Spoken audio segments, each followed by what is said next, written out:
All right, let's get to Frank here. He's on the line. Frank Seravalli joining us now to come around and talk about the rumors and rumblings around the NHL, the Vancouver Canucks. I feel like, you do a league-wide show, Frank, but I got to be curious. Is the Canucks the most talked about team over the last month or so for you on your league-wide show? I think all season long, any station that I do any hit on, everyone wants to know about Bo Horvat. So I was figuring we'd get there at some point. Let's do it now. Your latest article about the trade targets was, I think, something I might not have the title exactly correct, but you said, beginning the auctioning or kind of the bidding war for Bo Horvat. Are we seeing that now? Do you think you're starting to see some bids come in for Bo Horvat's services? I think there's certainly conversations that the Canucks have had ongoing, and I think really what you see, I don't think anything's imminent. I'll say that. I think what you see is a team that's gathering as much intelligence as possible, trying to find out not just how many teams, but how many teams are realistically in the mix to try and add Bo Horvat, a player of his caliber, to their team. So I think those conversations have been ongoing. I don't think they're anything kind of quite new. Obviously, we know that the Canucks tried to take another run at re-signing Bo Horvat. I would be surprised if they didn't take another one. But at some point, especially as the calendar begins to turn to 2023, and then we're, a couple months out from the trade deadline, push is going to come to shove. And I still think, the next trade targets list that'll be out, and the next one, and the next one, and the next one, will all still have Bo Horvat on them. We laughed about it yesterday on the show, or 2 days ago, I guess, because we saw the statement come out from Bo Horvat. I was at practice while it was going down, and I think something along the lines of the quote was, I didn't want to talk about it much longer as the season's going on. And then I was thinking, it's kind of funny because in 3 minutes from now, we're going to be talking to him about it. What do you think the statement does? Does it cool down the waters at all for Horvat? Because I don't think it does.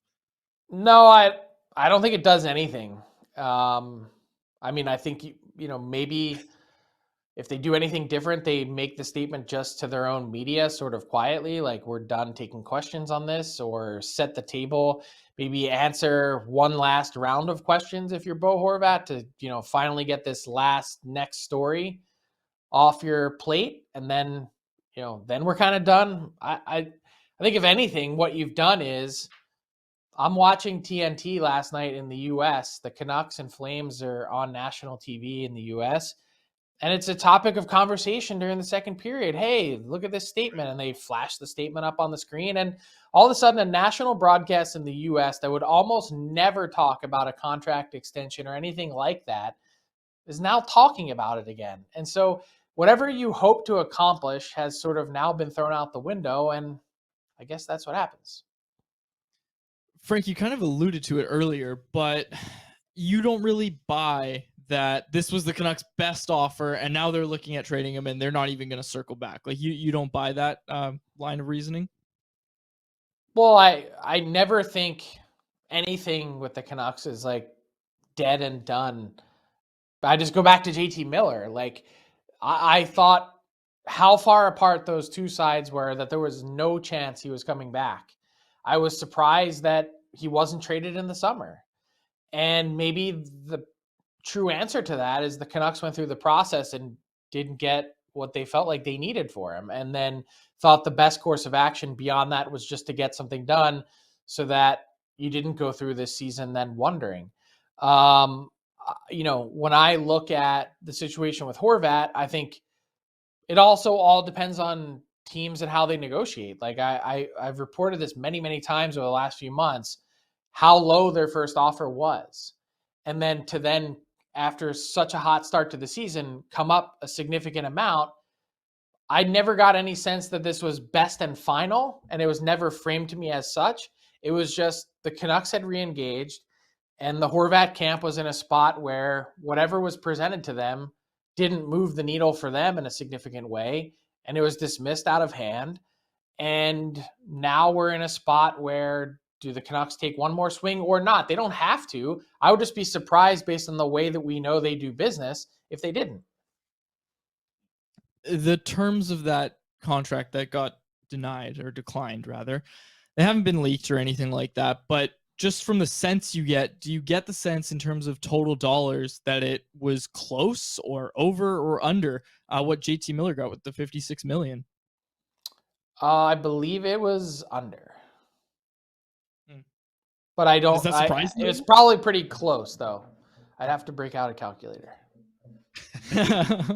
But I guess, like, as I let you calculate, I'll kill some time for you. But like, does it surprise you at all to see the Canucks, obviously with the start Horvat's had this season where, this guy's on pace to score you 60 goals. And obviously last year, JT Miller comes really close to 100. Does it surprise you at all to see the Canucks, I don't want to use the word lowball, but say, hey, we're going to pay you less than what we just paid this guy? So just since I am really bad at math and had a chance to now calculate, I think it was either really close or maybe just a shade above in total dollars. And I think it does represent a significant movement in total dollars offered from Canucks to Horvat based on where they were at previously. But I just think the way he's exploded this season, and I also think with the way the pecking order has gone in terms of signing Miller first and some other guys that are on some long-term deals that they've been willing to take on and not having room for him, plus the sort of constant drama that's existed with this team, that I think the biggest question is that you'd have to inject truth serum into Horvat to find the answer to is, for someone that really, really wanted to be there and all of this has played out, my biggest question is, will the money even matter at the end of the day? Does he actually want to be there? And that, to me, I think is the really hard answer to get truthfully. But I wouldn't be shocked if it was no. I mean, Bo's obviously talked about sometimes having the nickname the Bull, right? Like just Bull Horvat. It just feels like he's carried so much for this team and hasn't been given the carrot, right? Like, where are the playoff series that he's been had? Where are the wingers that he's had? I get the sense with Horvat is like, he is probably very welcoming to a new opportunity because that opportunity probably shines a lot brighter than it has over his time with the Vancouver Canucks. Well, not only that, but I think he's probably thinking, what path is this team heading down? They've sort of been papering over the same mistakes roster-wise for the last 10 years. Do I have a better chance to win somewhere else? Do I have a better chance to play with better players? Do I have a better chance to, I don't know, collect the same amount of money in the process, maybe not even more, but the same?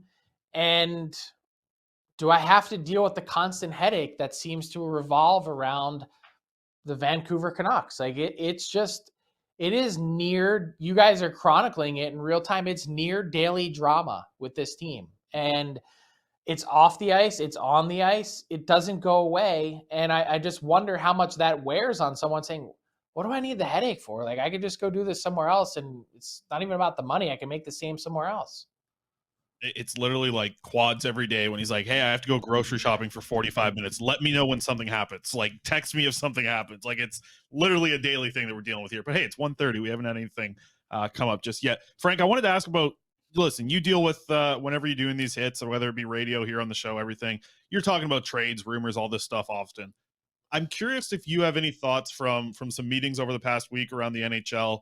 Is there any way to make this more fun? Like, instead of just talking about rumors, let's talk about actual trades. Like, what can the league do to sort of make that happen? What can they do with the salary cap? Is there something in your mind that makes this a little bit more fun for fans? Because, man, I look at the NBA, I look at the trades that they have there. Heck, I even look at the NFL trades and how big they are for draft picks and value and everything. It feels like this cap is really limiting fans being able to have fun with trades and raw stuff like that. It's stagnated things. I mean, look, we're in mid-December and there hasn't really been one meaningful trade this year. Actually, the Canucks have been involved in a few of them in terms of actually just making transactions. But it's stagnated because this is the third straight year of a flat or frozen salary cap. And the prospect of having another one is making everyone's eyes glaze over. And after this week, I've really never been more convinced that we're in a spot where the cap is going to increase based on the information that Commissioner Gary Bettman handed out at Board of Governors. a lot of people read into that, and there's a lot of nuance. They see the headline, they see the tweet, and they say, oh, well, the commissioner is saying it could only increase by $1 million next year because there's still projected to be a debt. And yes, that's true, but it's also based on how you present the information. And so when you dive deeper into the numbers, only $70 million due to be repaid on the debt projected at the end of this season. And then we learned for the first time that that debt had ballooned to $1.5 billion at one point based on the players taking more than their 50% share in pay. So that means by the end of this season, almost 96% of the debt will have been paid off, which means it will probably be paid off even before puck drop of next season based on the sponsorship deals and revenue that comes in. Are you really going to play a fourth straight season like this in this current state just because you want to, I don't know, stick it to the NHLPA or whatever you want to do and follow the letter of the law of your agreement? I think there's enough governors, owners, GMs out there that are in that boardroom as frustrated as you guys are, saying, look, we've got 25 teams essentially right now in this league that are $2 million or closer to the NHL's salary cap. We got to do something here. We got to fix this situation. We got to make it better. That's one way to drive interest in your league. The NBA has figured out the secret sauce. And you know what else the NBA has? They have players that their voices matter. And I say this not in a sense of like, what it matters in the political or public sphere. And that's important because they're not afraid to voice their opinion. But when they say something, I'm not coming back, I'm not playing for your team, like that guy's traded in 2 minutes. Yeah. They're movers and shakers. They make things happen. There's constant transactions that are being made. Friends bringing in other teammates to their team. I don't want to say a constant revolving door of tampering, but like it feels like there's so many things happening in the NBA. And guess what? Their league's being consumed way more than it ever has been based on the Woj bombs that are out there, different things. So they've made it an incredibly important, newsworthy league that it's a lot of the interest in that league is driven and rides on the back of the players that are making this news. It's wild to even think that we talked about a player putting out a statement of not wanting to talk about his future anymore, and to hear what you have in the NBA. I mean, and what has happened following that league and watching their growth is it's a 365-day news cycle, and that's got to be good for the league. Like I'm sure that the NHL wishes that 365 days of the year they had a news story to talk to, or at least like a story where people can discuss. Like, I think of, Part of the Interruption is a show that I always watched growing up, and I haven't watched it a ton lately, but when I grew up, like it was always an NBA story was in that first three things that they would talk about. The NHL has to think that they would be good for the league. It's obvious that would be great for the league to get into that spot. More, you would hope. Yeah, just more availability to actually even get the opportunity to make that move. Just it makes so much sense to everyone. What would be the holdup? What is the holdup? Just the cap right now, and that's kind of the situation.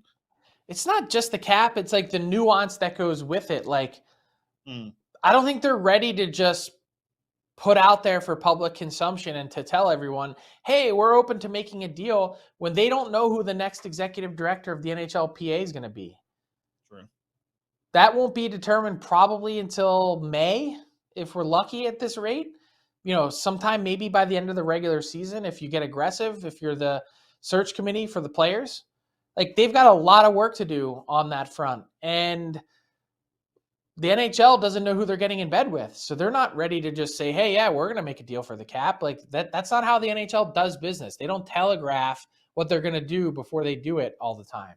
So yeah, you mentioned it. Sorry, Frank, because I want you to follow up with this. If they do make that move in May, we're not seeing changes in June and July. It feels like it's going to be a process still. So even that people hear you say maybe that job gets filled in by May, do we really start to see significant changes until maybe the next season after that? Well, you'd have to, at least in terms of the cap, because they have to set the cap number usually by draft week, hopefully before then. So they have the GM meetings in June. So that would be an easy one to figure out. But this is not rocket science. Like, this is honestly, it's a 5-minute conversation between yourself and the next executive director to try and figure it out. So it's not overly complicated. It's just that they don't want to say that there's going to be an increase, even though it's entirely doable based on the latest projections. And by the way, speaking of intrigue, this just hit me while we were talking about it. Do you find it odd how people basically like took the one sentence statement from Bo Horvat and then added in their own sort of commentary to it? It was like, well, I heard someone read that and say, well, Bo's committed to finishing the season with the Canucks. I was like, what? Like, that's not what this says at all. Like, I kept hearing that and I was like, it just says he's focused on playing for the Canucks this season. Doesn't say anything beyond that. That this season could end with the Canucks for him next week, next month, 2 months from now, whenever it is, or not. No, I agree. It was really funny to watch people kind of, like you said, just convince themselves of whatever truths they wanted. Because correct me if I'm wrong, Quads, that statement was just sent to media. That wasn't put out. Yes. That wasn't tweeted. Yes, You're the one who tweeted. I saw you guys tweeting about it. That was through the Canucks PR staff that we received that email, that statement from Bo Horvat. But yeah, people were throwing their own kind of spins on it and convincing themselves it was the truth. People were, oh, well, he doesn't want to be here. Bo doesn't want to be here. He's chasing money. He should be like JT Miller and take less than market value to stay here. Anyways, we're not going to get into all that. But yeah, that was a great point, Frank. That was really funny to watch. All right, Frank. Thanks for taking the time, Frank. Yeah, awesome to chat with you guys. Be well. We'll let you get back to that calculator. Yeah, I need all the help I can get. Yeah, I just picture it like Quads. I know you're not good. Quads is like doing 12 plus 4, like 18 plus 3. So I don't know what you were doing over there, Frank, but I'm sure it was more complicated than Quads in the calculator. Not very complicated. Look, I don't know the numbers, not with any sort of definitive authority, but if I had to speculate and guess as to what the Canucks offer was, my guess is it would be 8 times 7.5. Sounds right. Yep. That's probably what we would have guessed. If we would have had to guess a number, honestly, yeah, probably. It's a pure guess. I know that it starts with a 7, but that's my guess. I think they're convinced his AAV starts with an 8. And like I said, and I reported this a week ago, I think there's at least one team out there that's willing to go to a 9. So yeah. And I think even the way you followed that up was like, hey, it only takes one, right? That's all it's going to take for him to hit $9 million on the open market. All right, Frank. How many centers are going to hit the market with that type of skill set at that age, with a complete game and a face-off monster? Like, and just a C coming off your chest. That too. Yeah. All right, Frank. We'll let you go. Appreciate it. See you guys. Thanks. There he is. Frank Seravalli joining us there. Always fun to talk to Frank. He's got to get back to the phones.